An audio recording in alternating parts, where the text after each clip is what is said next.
Alright, salut à toi, j'espère que tu te portes bien, peu importe qui que tu sois et peu importe où que tu sois aujourd'hui. J'aimerais te parler d'un concept que j'ai lu il y a plusieurs mois dans le fameux livre The Subtle Art of Not Giving a Fuck de Mark Manson. Un incontournable du développement personnel si c'est quelque chose qui t'intéresse. Ce concept, c'est le tapis roulant hédonique, ou en anglais, The Hedonic Treadmill. En gros, qu'est-ce que c'est? C'est notre tendance naturelle à maintenir un niveau de bonheur stable, peu importe ce que nous faisons. Cela nous permet de garder nos émotions stables tout au long de notre vie et de ne pas être trop heureux ou trop déprimés lorsque nous vivons notre vie au quotidien. Selon le psychologue Harry Helson, la théorie du tapis roulant hédonique repose sur un modèle d'habituation automatique dans lequel les systèmes psychologiques réagissent aux écarts par rapport au niveau d'adaptation actuel. Ça peut paraître compliqué, mais je vais te donner des exemples pour que tu comprennes mieux. Lorsque tu t'achètes ta première voiture à l'âge de 21 ans, on va dire que tu t'achètes une magnifique Toyota à 3000 $ usagée. Sur le coup, tu es super excité et juste le fait de conduire ta Toyota te rend extrêmement heureux. Toutefois, ça n'est pas la même chose après 2 semaines. Lorsque tu te lèves pour te rendre à l'école dans ta magnifique Toyota, tu n'as plus le même sentiment d'exaltation que tu avais la première fois que tu l'as conduit. Un autre exemple pour exprimer mon idée, ce serait le jour où j'ai été engagé dans mon premier emploi. J'étais extrêmement heureux d'avoir eu accès à cette opportunité sur le coup. Cependant, 2 semaines plus tard, j'avais juste envie de quitter. C'était plus le fun, puis le niveau d'exaltation que j'avais au départ était diminué, était devenu à la normale. C'est la même chose pour quelqu'un qui gagne le jackpot. Tu gagnes le loto et tu es extrêmement heureux sur le coup. Toutefois, cette joie redescend très rapidement au niveau normal et tu ne resteras malheureusement pas dans un état hédonique à cause de l'argent que tu as gagné. La société de consommation utilise le même concept pour nous faire acheter des produits. Par exemple, lorsque tu achètes une nouvelle paire de souliers, sur le coup tu es extrêmement heureux. Mais après 2 semaines, tu vas très vite t'habituer à celle-ci et pour revivre le même rush que tu as vécu, tu vas vouloir t'en acheter une autre tout de suite. Pourquoi? Juste pour revivre ce rush initial qui te sort du tapis roulant hédonique.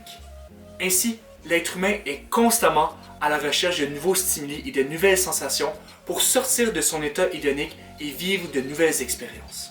Nous aimerions croire qu'il existe un pic de bonheur que nous pouvons atteindre et maintenir à la journée longue. Le problème, c'est que comme toute chose dans la vie, ce qui nous excite un jour est complètement banal le lendemain. Cela pousse malheureusement les gens à constamment chercher de nouvelles sources de bonheur qui vont les rendre encore plus heureux qu'ils ne l'étaient auparavant. Qu'il s'agisse d'une meilleure relation, d'un nouvel objectif de vie, de nouveaux vêtements plus beaux que ceux que nous avons en ce moment. Nous sommes constamment poussés de l'avant pour essayer de retrouver un rush de plaisir. Bon, je sais que ça peut paraître décevant tout ça et très négatif. Toutefois, c'est comme ça que notre cerveau fonctionne.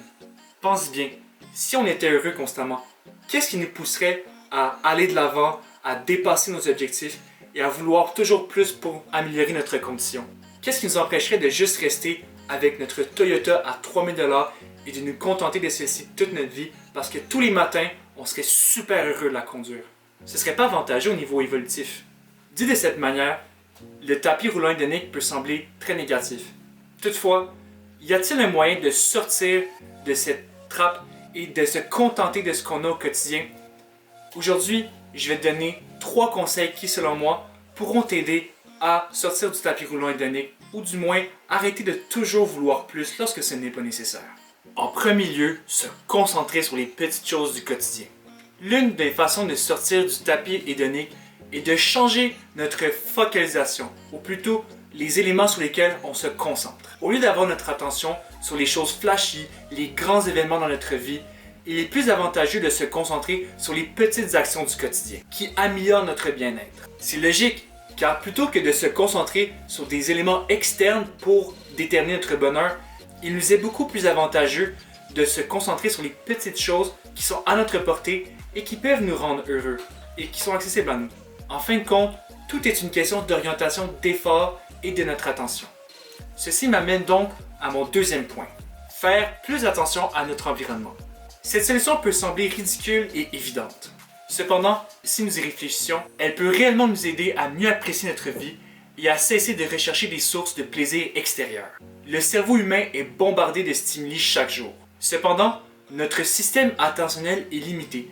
Il ne peut malheureusement pas tous les traiter. Ainsi, notre système fait en sorte que nous nous habituons aux stimuli qui nous sont présentés régulièrement afin d'économiser l'énergie et de garder de l'attention pour les nouveaux stimuli, ainsi que les tâches plus importantes. Voici une superbe définition de William James, un pilier de la psychologie et l'auteur du livre The Principles of Psychology. L'attention est la prise de possession par l'esprit d'un élément de la pensée ou d'un objet du monde extérieur afin que cet élément ou cet objet paraisse plus clair.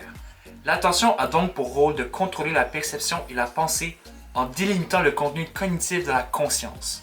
Ainsi, suivant la définition de James, si nous nous recentrons notre attention sur les éléments auxquels nous nous sommes habitués, nous pourrons apprendre à mieux apprécier notre environnement tel qu'il est. Troisièmement, changer ce que tu considères comme un problème. Selon Mark Manson dans son livre The Subtle Art of Not Giving a Fuck, si nous voulons changer la façon dont nous percevons nos problèmes dans notre vie, nous devons redéfinir la façon dont nous évaluons nos succès et nos échecs. Mark Manson prend l'exemple de Dave Munden, le cofondateur du groupe de rock Megadeth, un des groupes les plus populaires de son époque. Avant de fonder Megadeth, Dave Mustaine s'était battu avec les membres de son ancien groupe qui l'ont mis à la porte de celui-ci. Le groupe parmi lequel Dave Mustaine faisait partie est devenu plus tard nul autre que Metallica, soit le groupe de rock le plus populaire de tous les temps. Probablement que tu as entendu ce nom quelque part si tu ne vis pas dans une grotte. Bien que Dave Mustaine ait vécu une vie de rockstar avec son groupe Megadeth et qu'il a été plus populaire que 99,9% de la population de cette planète, il a déclaré dans les interviews qu'il n'était jamais heureux car il se comparait constamment avec les membres du groupe Metallica, littéralement le groupe le plus populaire de tous les temps à l'époque. Ainsi,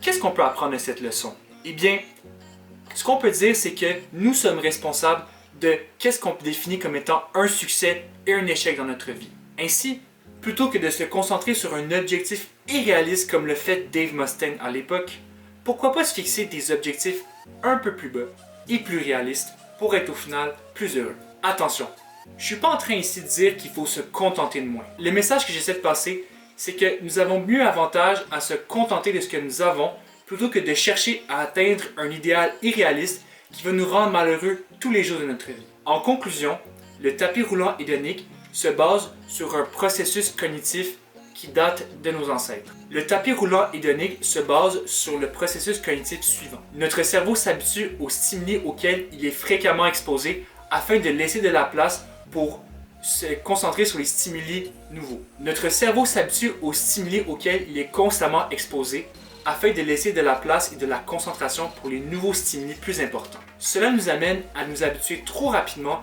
avec les choses qui nous rendaient super heureux hier, mais qui aujourd'hui nous semblent totalement banales. Ainsi, afin d'inverser cette roue, il peut nous être avantageux de se concentrer sur les petites choses que nous avons au quotidien et de nous recentrer sur nous-mêmes, au lieu de constamment rechercher des validations externes et de toujours chercher quelque chose de plus satisfaisant ou un high à atteindre. Si tu as apprécié cette vidéo, je t'invite généreusement à t'abonner, à liker et à mettre un commentaire si tu as quelque chose à dire de pertinent.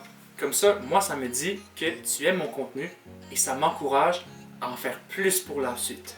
Tu vas être content, je vais être content, tout le monde va être content, alors abonne-toi. Oui.